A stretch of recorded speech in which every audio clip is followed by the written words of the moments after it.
Bonjour et bienvenue à notre méditation. Aujourd'hui, c'est le 31 juillet. Nous sommes en train de regarder ce texte magnifique de Jean chapitre 3, qui d'ailleurs commence dans Jean chapitre 2, versets 23 à 25, pour comprendre en fait ce que ça veut dire d'être un disciple du Christ né d'en haut.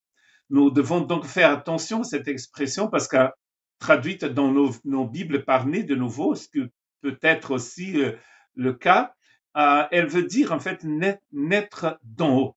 Et c'est une conversation très intéressante que Jésus a eu avec Nicodème, un pharisien, où Jésus va nous expliquer à nous tous ce que ça veut dire d'être dans son royaume. Comment faisons-nous pour entrer dans ce royaume? Dans Jean chapitre 1, verset 13, Jean dit, né non du sang, ni de la volonté de la chair, ni de la volonté de l'homme, mais né de Dieu. Donc cette nouvelle naissance, c'est une naissance divine. Nous devons donc faire attention à cela. Naître d'en haut ici, ça veut dire naître de Dieu. Jean va dire la même chose dans son épître, dans le chapitre 3, donc dans la première épître, il va parler aussi de ceux qui sont nés de Dieu et ceux qui ne sont pas nés de Dieu. Nous voyons bien que c'est une naissance spirituelle. Ça n'a rien à voir avec un changement, un renouvellement même de la chair. Jésus n'est pas en train de mettre un vernis sur une table remplie de termites. Il va en fait fabriquer une nouvelle table.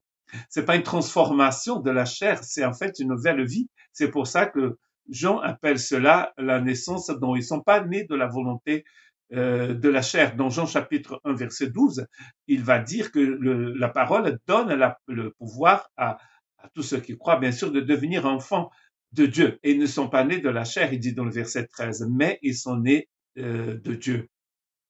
Cette renaissance, cette naissance nouvelle est nécessaire pour pouvoir entrer dans le royaume de Dieu.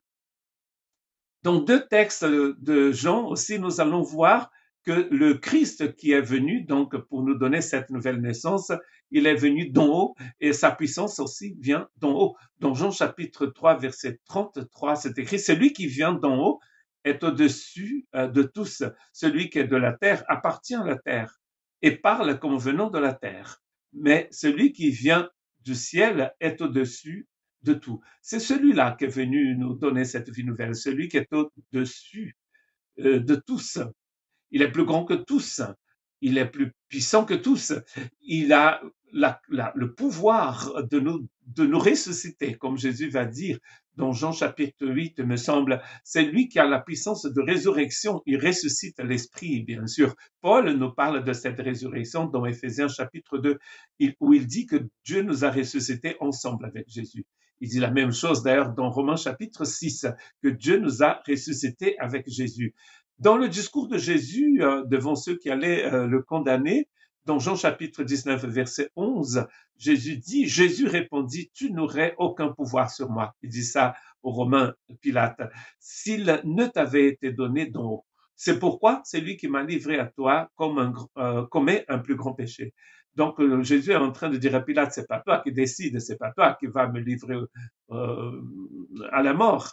C'est décidé par celui qui vient d'en haut, c'est décidé par Dieu lui-même. Jésus lui-même vient d'en haut et la décision vient d'en haut. Rien n'est fait au hasard. Il y a des gens qui disent, ah, les Juifs, les Romains ont crucifié Jésus. C'est en fait Dieu qui a envoyé Jésus pour mourir pour nous. Ça vient d'en haut, l'autorité. La nouvelle naissance vient d'en haut. Celui qui nous sauve vient d'en haut. Toute la puissance aussi vient d'en haut.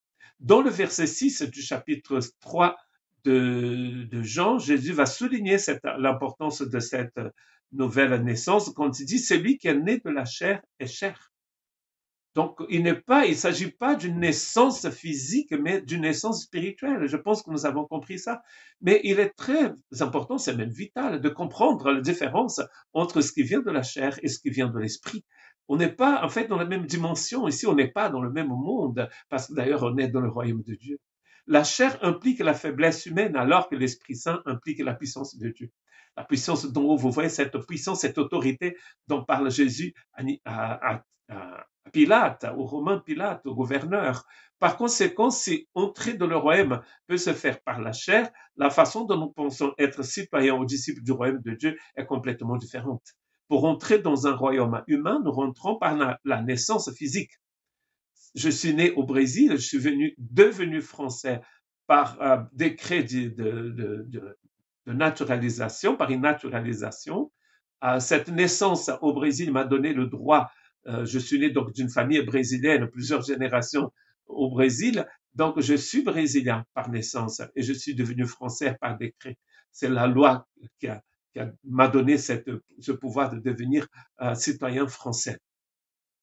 Or, pour devenir citoyen du royaume de Dieu, il faut expérimenter la naissance d'en haut. Et cela sert aux Brésiliens, sert aux Français, aux Juifs, aux pas Juifs, aux hommes, aux femmes, aux esclaves, aux libres, comme dit Paul dans Galates. Et dans Éphésiens aussi d'ailleurs. Et donc, vous voyez que c'est une nouvelle naissance d'en haut. D'abord, le système juif est ici complètement remplacé par un royaume plus grand et éternel. Paul, d'ailleurs, dans Éphésiens, il va parler de l'ecclésia, de l'Église comme étant un projet éternel. Éternel. C'est un projet éternel. Donc, ce qui dit éternel, dit en dehors même de l'histoire. Donc, ça veut dire que ce projet de naissance d'en haut, c'est un projet éternel. L'évangile n'est pas une évolution de la religion de l'Ancien Testament. C'est éternel. Donc, ce qui est éternel est éternel. Avant qu'Abraham ne fût, Jésus dit, je suis. Donc, il est avant Abraham et son royaume aussi. Et avant Abraham, avant tout l'Ancien Testament. Nul ne rentre dans le royaume de Dieu en étant descendant d'Abraham, car lui-même a été justifié par la foi.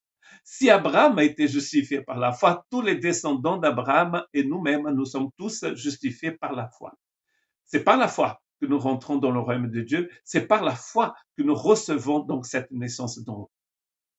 Donc, si c'était par la chair, Abraham serait justifié par la chair. Mais non, il n'est pas justifié par la chair, nous dit Galates, il est justifié par la foi. On ne peut pas rentrer d'ailleurs dans le royaume de Dieu en obéissant à une loi.